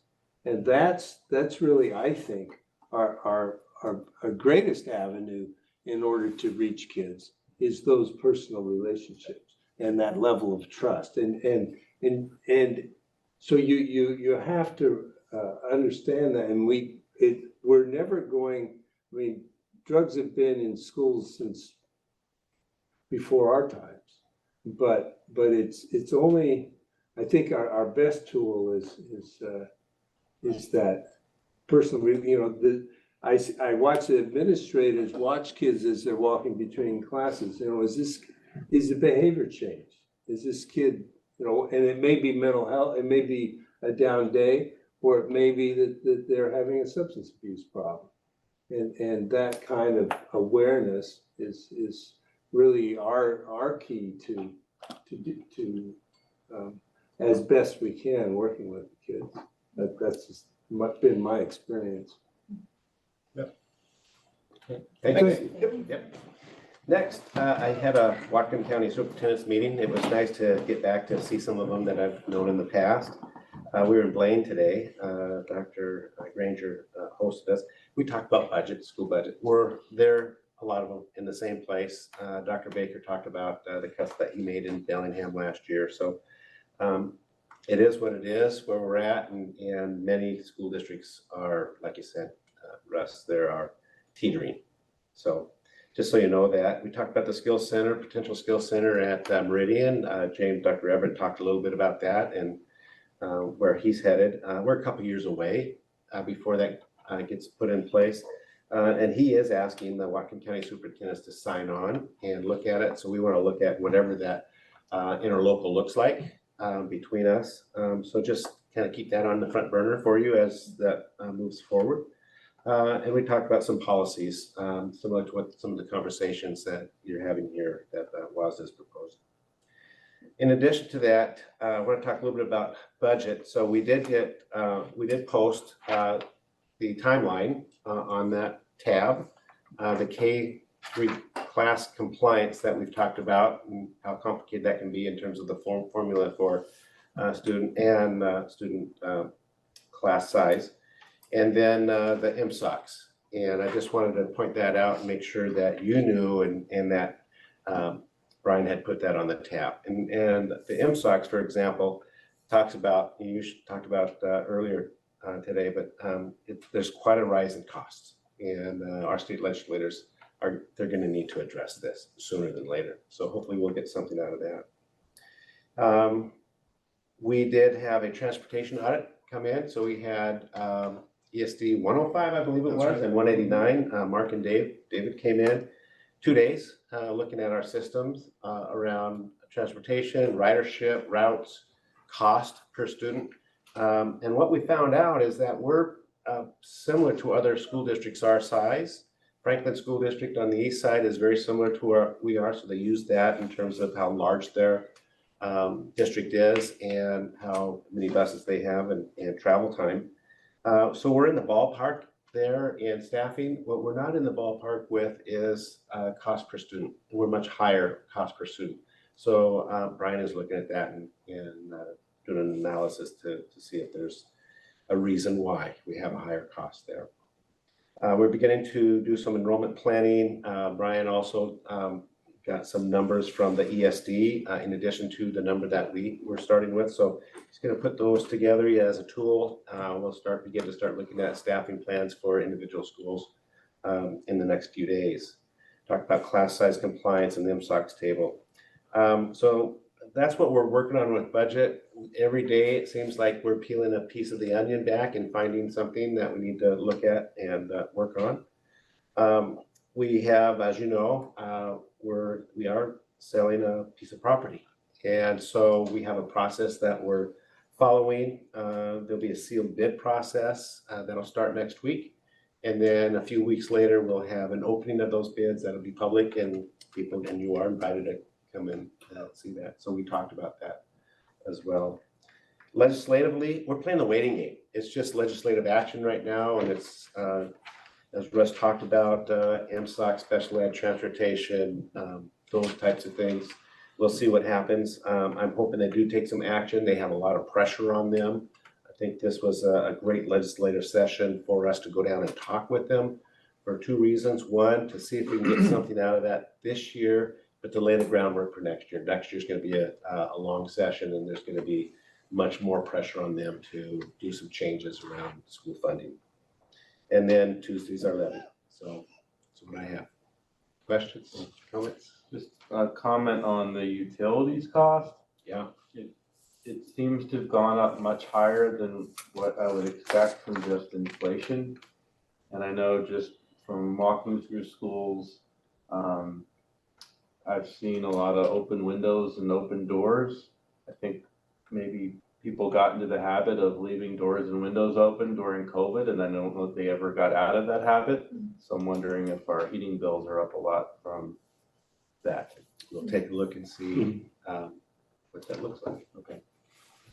Yeah, and the other thing I did look at is figuring out how much roughly our cost per square foot for utilities is. So if we have any spaces that that administration determines to be surplus, we could lower the heat there down to 50 or whatever, so that, you know, to a minimum as a way of also saving utility costs. So those are all should be part of the mix there, certainly.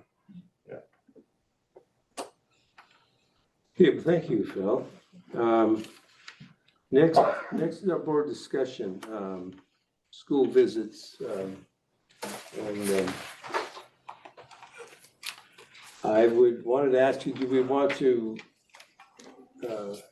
take them school by school, or do you want to compare and contrast? Which one? How do you want to start this off here?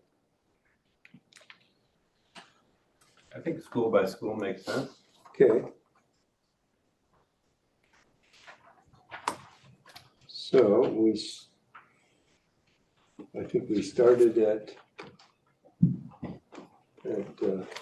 Harmony, so we could start with Harmony.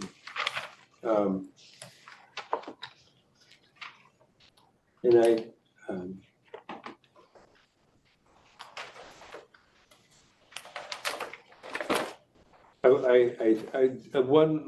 one approach might be, so observations, and also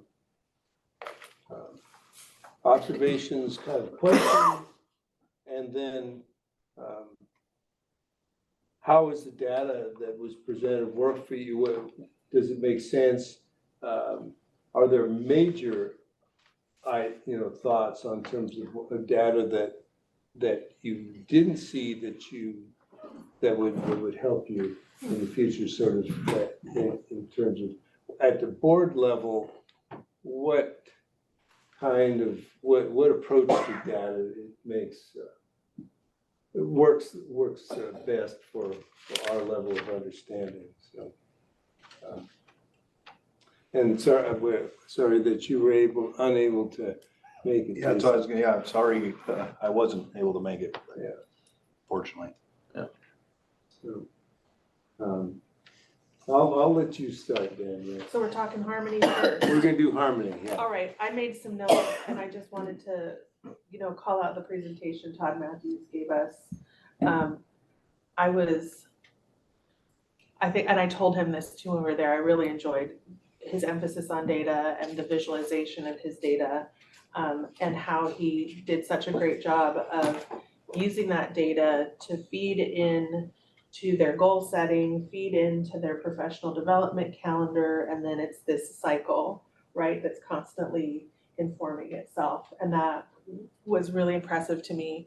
And then this is a little bit different than the question that you asked, but I also just wanted to call out something really exciting I thought that was going on in that school, and that the Harmony staff agreed to replace their weekly staff meetings and bank that time for a one time a month professional development that extended beyond contract hours for those staff, and they all agreed to stay, to have that extra concentrated, longer block of professional development time that's aimed at those data-informed school improvement goals. And that was so impressive to me that those teachers and staff were willing to make that concession to get their, usual kind of housekeeping weekly meetings via email, so that they could target their time and use of resources toward the things that would make the biggest impact for student learning.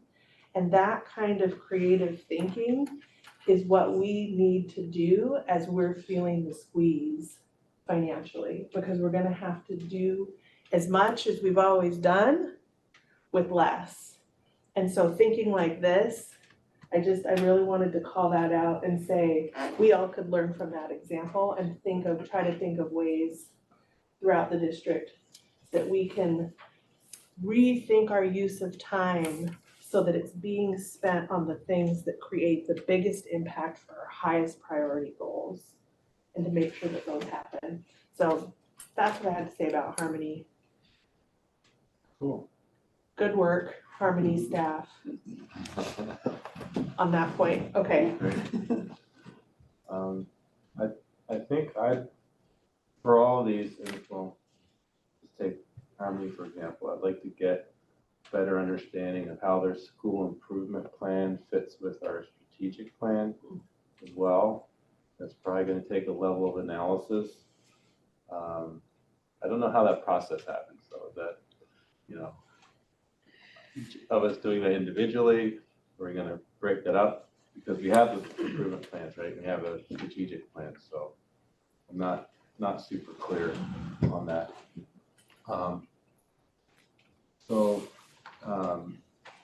We talked about the social emotional learning, which as I understand it is how welcome the kids feel in the school. Mm-hmm. And they assess that student assesses that and the teachers assess that. It looks like the kids do feel comfortable and welcome at the school, which is great. And then the idea is if the kids are comfortable, they're more likely to learn. And our number of students that are at grade level for reading and learning, or reading and math, is much lower than that. So we have goals around improvement on those. So the goals they're usually presented as a percent increase between fall and spring.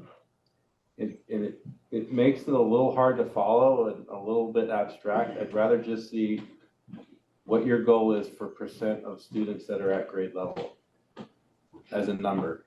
And then it'll have to figure out, is this 15%? So for example, I would, the goal would be, we want 50% of our students at grade level for math, not necessarily we want to be 15% better than the fall. And then you're going, okay, what were you in the fall? And how does that compare to last year? Because there's always this lapse thing. So it just, it gets a little hard to follow. Kendall did do it that way, so I appreciated that. Yeah, so those are just the two things. And I don't want to take away, I really enjoyed the school visit. They're doing a lot of cool things there. I just wanted to make sure that the goals line up with the strategic plan, and we are keeping our eye on meeting grade level in math and reading. So, yeah. Brenda? I didn't take as many notes as Danielle did, so.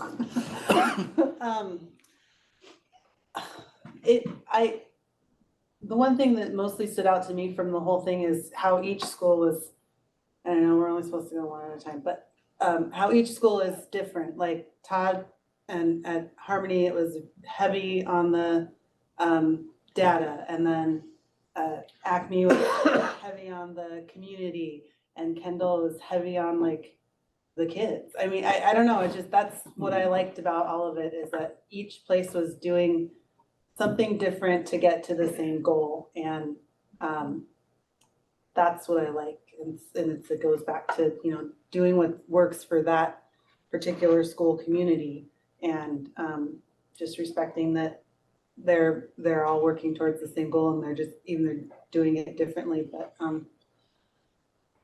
so that's what I like. Oh, I forgot to mention, they need a new roof. There's water leaking, and they've got birds nesting and rot and things in there. So yeah, they need a new roof. That was the main thing I remembered that they needed there. Yeah. We always need to keep on top of our capital projects plan, which is one of the levies up for election this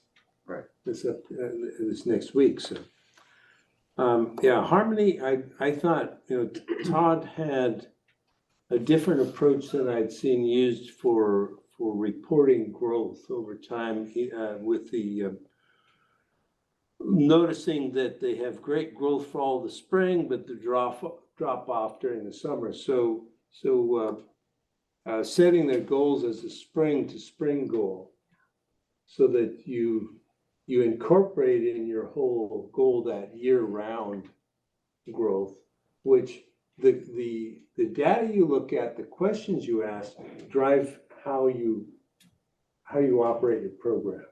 So it'll be interesting to watch how that over time changes the educational delivery, having that. And something that happened with all three elementary schools was a switch from pre-pandemic to currently in comparing our reading scores and our math scores. Traditionally, we've always been significantly higher with our reading scores and significantly lower with our math scores. And now that switched, so the math scores are, I was surprised to see them as high as they are. I think the feedback that we received was Eureka Math took a while to get it going, maybe, but it's been working. I think that it's a rigorous program, and it seems it's aligned to the standards, and I think our test scores reflect that. We still have a long ways to go, but I think we've done a lot better with that than we were with previous programs. And I have two experts in the audience who know a whole lot more about it than I do. So if that's, and so I asked the same question about reading, and the answer was wit and wisdom has that degree of rigor too. It's just that we began implementation during the pandemic, which is probably about the worst time to implement it. So I think it's still in the implementation stage. So we have to get that. And I think, and I was impressed that each school noticed that and devoted blocks of time around both reading and math that were reflective of the needs. And so that looking at the data and then responding to that with allocating time and other resources to deal with that academic need. And then each of the elementaries has and Ed mentioned the third grade roots of empathy, that baby's in the classroom.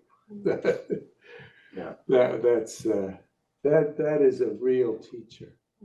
So anyway, so that was, I appreciated each school's approach, but that's the harmony part. So Acme, we'll go around again. Okay, let's see here. I was impressed, and I went back and looked at Acme's improvement plan. You know, the principal talked to us a lot about, Erica talked to us a lot about the outreach that they do to parents. But something that was highlighted in the improvement plan that I really wanted to call out is that they've cut their office referrals for major and minor incidents almost in half since last year. That's huge, right? And I found myself sort of wondering about that. And you know, Acme has pushed really hard and invested in those morning meetings in all the classrooms where the students all come together and they're connecting with each other and they're building community, they're connecting with their teacher. And you gotta wonder if that investment in those morning meetings is paying dividends in the lower levels of behavioral issues that they're seeing. And they've also invested really heavily in their professional development on student behavior and addressing student behavior. And so again, I'm calling out like Acme is doing it differently, right? And this is one of the ways that they really seem to have invested their time and it's paying off. And so I wanted to call that out, that was really exciting to see. Cool. I really enjoyed our student tour guides. You know, we had multiple guides and they were great. They're sixth graders that showed us around and told us about their school, and they're really proud of that. So that was pretty cool. You know, with regards to meeting state levels of reading, you know, they're between 31% and 68%, depending on the grade. Math is, you know, on the low end 40% and up to 74%. So there's quite a bit of variation there. And I think one of the things that we've asked for and talked about is starting to track per cohort, not just per grade, so that we can follow those and get maybe more of an action plan around a particular cohort that may be having some challenges and learning something from a cohort that might be doing really well on the other hand. So there's some great numbers here. I'm looking at the sixth grade, 83% were at grade level, right? So there are some success stories there. And we want to put those forward. We took a look at the school. They need some new siding, or we need to deal with the siding issue there. They have a covered play area that's got some damage there that needs some work, and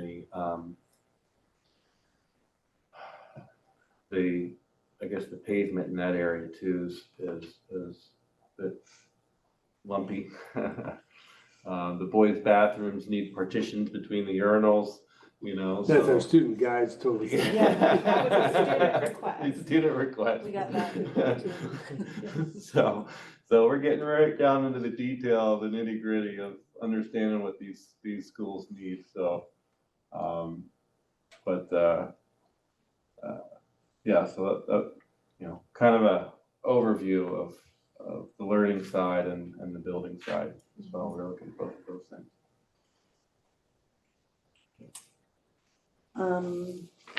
Yes, I like the students showing us around and being included. And I like the whole format of the way that we did this this time in general, because usually they just come and they talk to us and that's it. And then we do go to the schools, but it's not as, we don't get as invested. So, we got to be a part of a morning meeting and that was really fun. They postponed them for us.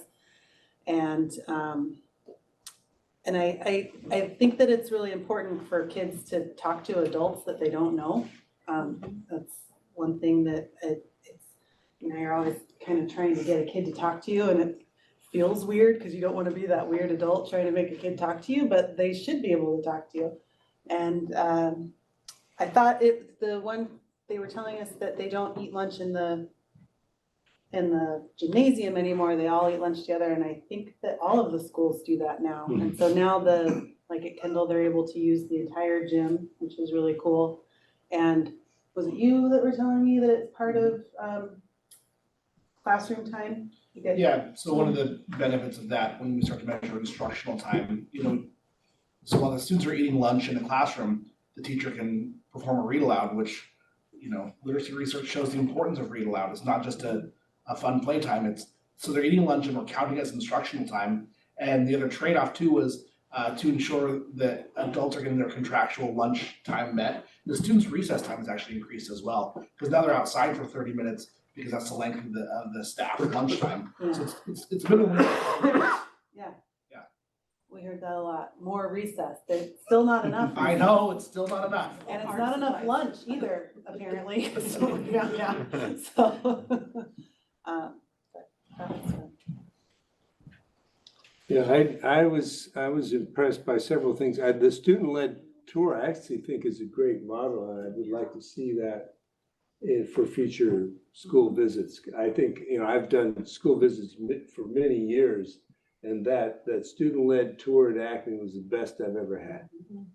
Best I've ever had. It was, and like you said, those kids then had to understand about their school and what they wanted to communicate, and could answer our questions. And that was really lovely, I thought, as well as very, very informative for us.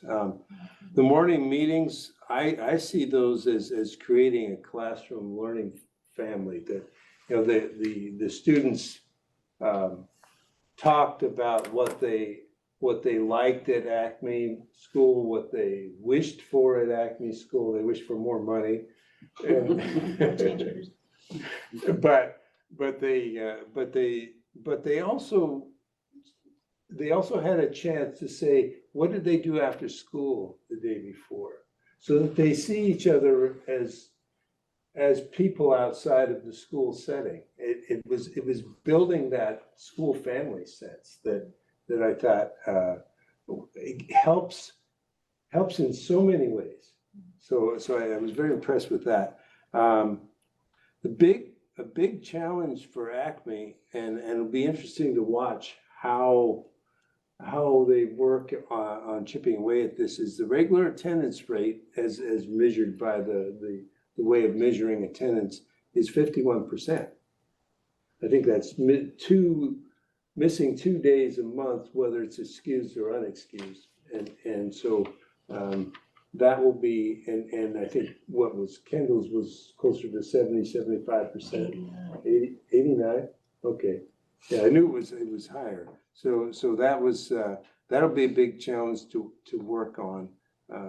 And then in presenting the data, the one thing that I would like to see, I thought the data presentations were very good, but the one thing that I would like to see is a presentation of data over time.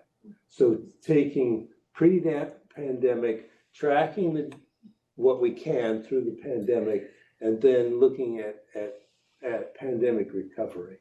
And in all three of our visits, we were missing that. I did see that. I happened to read an article in New York Times, and you could click on Mount Baker School District and see data from pre-pandemic through the pandemic, post-pandemic on New York Times website.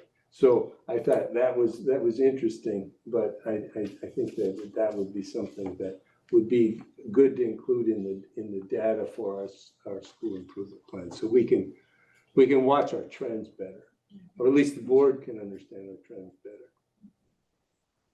I mean, the staff uses data in a different way than the board, but I think we, like Ed was mentioning, the 50,000 foot level, we need to be able to stand back and watch those directions, and then be able to see, so how is the work reflecting those directions, either helping with them or changing the work so that we can improve them. So that, but that's, I really appreciated that visit there. And then Kendall. Kendall. I like that you mentioned attendance record. I wanted to call out Kendall for their improvement in attendance, and they had the highest attendance of any of the elementary schools at 89%, and they were up 20% since last year. That's a huge gain. And yeah, it's only a 1-year gain, right? So it could be the data won't hold long term, but it's something worth looking at. And so what was Kendall doing that maybe contributed to that? That's what I started thinking about. And one of the things that was emphasized was that the teachers were making a really big effort to connect with families about missing assignments via Seesaw, which is that, parent-teacher communication app. And as a parent whose children's teachers use that app to communicate with me, it's very helpful as a parent to be plugged in through Seesaw. And Kendall made a big push with their teachers to reach out to those parents when students had missing work. And when does missing work happen? Is it Seesaw or Skyward? It's Seesaw. Seesaw. Okay. Seesaw. They miss work when they miss school, right? So by reaching out to those parents through Seesaw, hey, your kid has missing assignments, that's gonna happen more when they've missed class. That gets the parent thinking about the importance of coming to class because you've missed the work. And so it made me wonder, if that effort at prioritizing the connection about missing work via Seesaw was part of what maybe contributed to that higher attendance level, right? Because I'm seeing, my kid didn't go to school, now they've got missing work. I gotta make sure they get there. Because I see that impact in a really concrete, tangible way. So I wanted to call out Kendall for doing good work and making those connections with those parents and making an effort to do that. And again, then there's this payout with better attendance rates that maybe some of our other schools could take a page from their book and see if that helps nudge their numbers in the right direction too. So go Kendall with your great attendance. Yeah, I guess along those same lines, one of the things that caught in my mind when we met with Andy is that enrollment in Kendall is going up. And so when we talk about, our concerns with declining enrollment, that kind of stands out. And in my mind makes me think, there's an opportunity there to help Mount Baker School District grow in that specific area by doing, obviously we want to do a good job with all of our elementary schools, but in particular, there's maybe a way that we can continue to grow by adding value to those students, so the parents are like, hey, this is a good opportunity, and there's affordable housing there, and let's move there. I appreciated that they put their goals in terms of the percentage of students that they wanted to meet. So it's 60%. That's an easy number for me to remember, right? I don't have to remember 15 plus what? No, it's 60%. So, and they just did an assessment of K through 6 as a group. I would like to see more individualized data. I would like to see cohort data, but literacy was 38% with a goal of 60% at grade level. Math was 46. So there we see the improvement of math compared to reading, which might be due to the new program that they have. And again, the goal is 60%. So I like those goals. They didn't seem to have a lot of needs in terms of the building, just more, not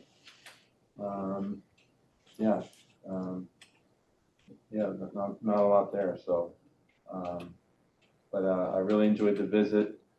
Going into the library, the gym, going into the individual classrooms. I was very happy with that. I'm really glad to have Andy there. I think he's doing a great job, and I think good things are going to continue to happen there.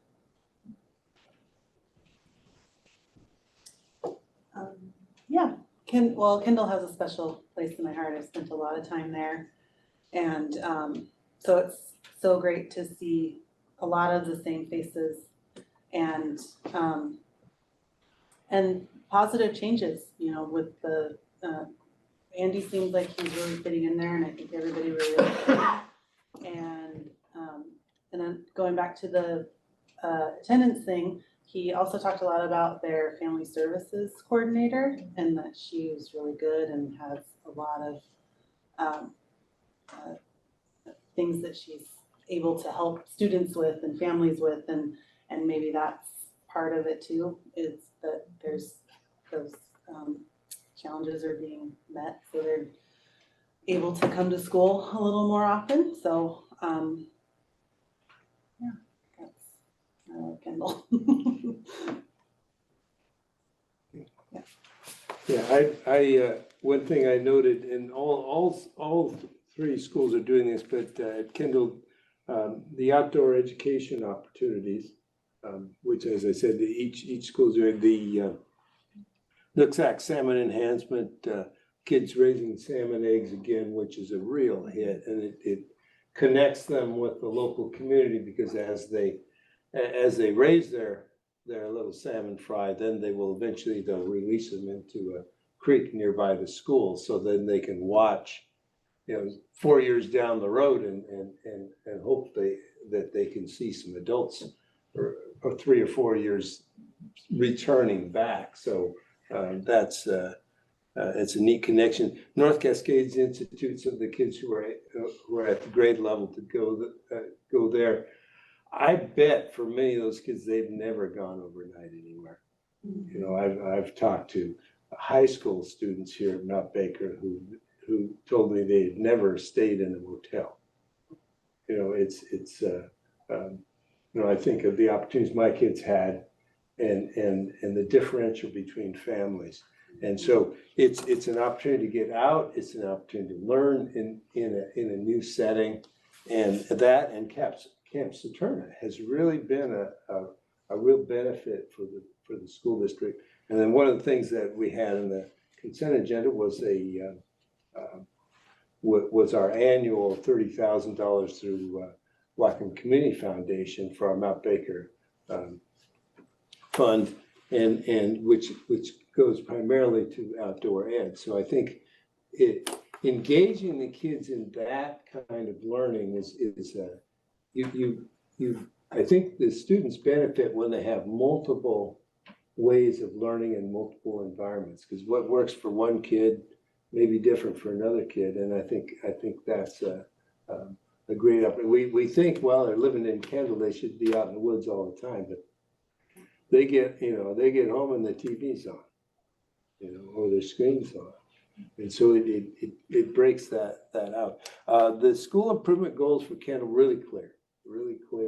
And I like to, I know there's been some discussion about whether use or not use of fast bridge and stuff. I like my perception, and you two can correct me if you should correct me, but I think it seems, my perception is that it's giving us a consistent way of measuring, which is what we've, over the time I've been on the board, we've changed the way we measure from time to time. Every time you make a change in how you measure, you have to start measuring again. And so even though each method may not be 100% perfect, if it's 90% perfect, that's good. But if it's consistent, then we're more likely comparing apples to apples. And so whatever system we use, if we can keep that going over time, we're much more able to put together the data that's meaningful. So that was just one thing I noticed in the presentations from all of the elementary schools, is that use of FastBridge, and there are multiple uses of the platform. So I really appreciated each visit. I thought it was very well done. Anything else? I think over time, I think looking at, and you're our resident expert on what data makes sense to you. Keep bringing that back into the discussion, so that some may want 100 different markers, some may want 5, but we need to land on that meaningful data that then we can track over time, and that's our clearest pathway to being able to see which direction we're going, and to see where the needs are. So, well, thank you. Anything else? I just say that I always learn something when I spend time in the school with the kids, and I think that's super important. Yeah, I wish we could do it more often. It's invigorating to have all that energy.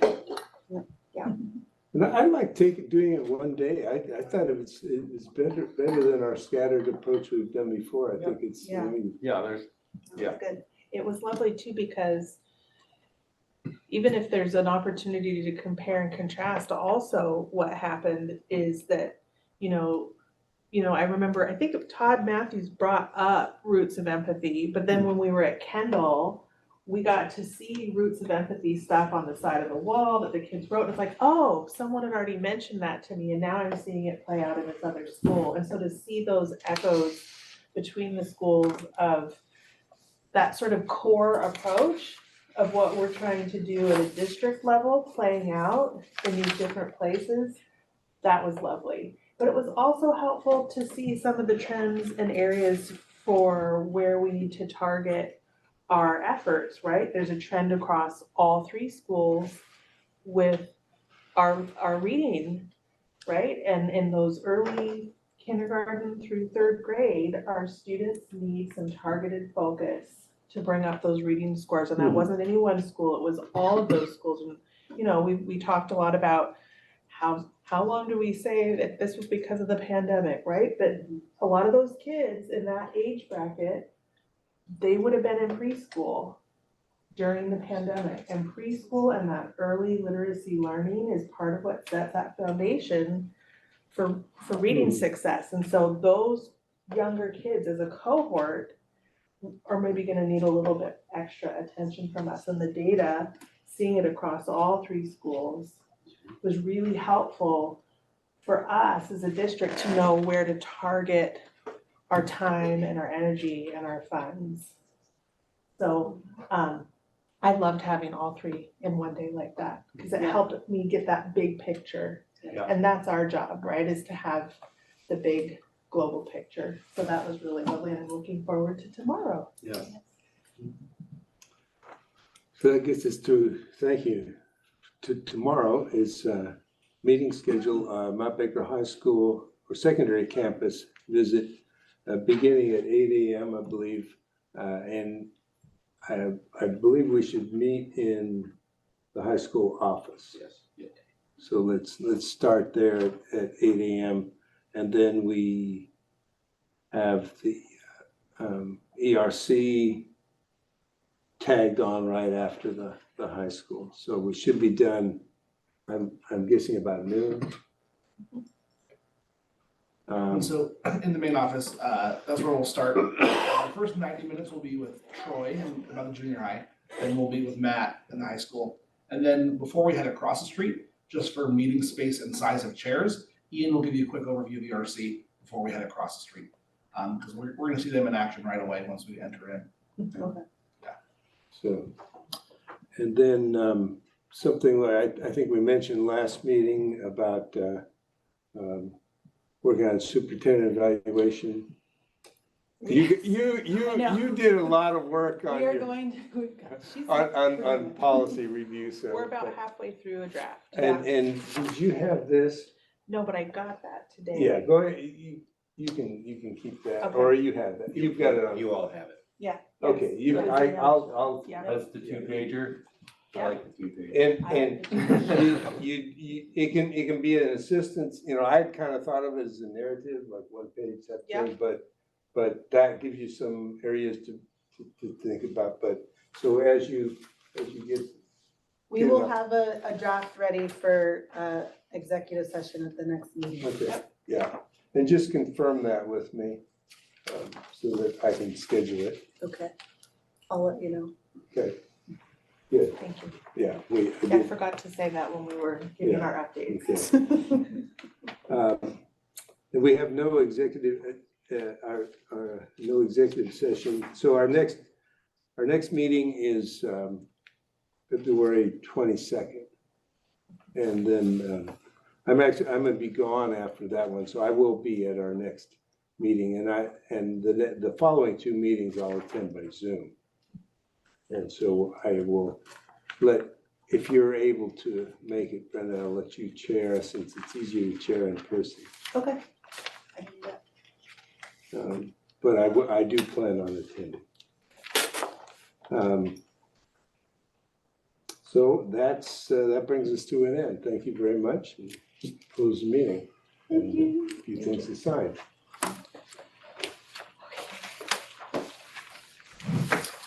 Okay. Done it. Now it's ready.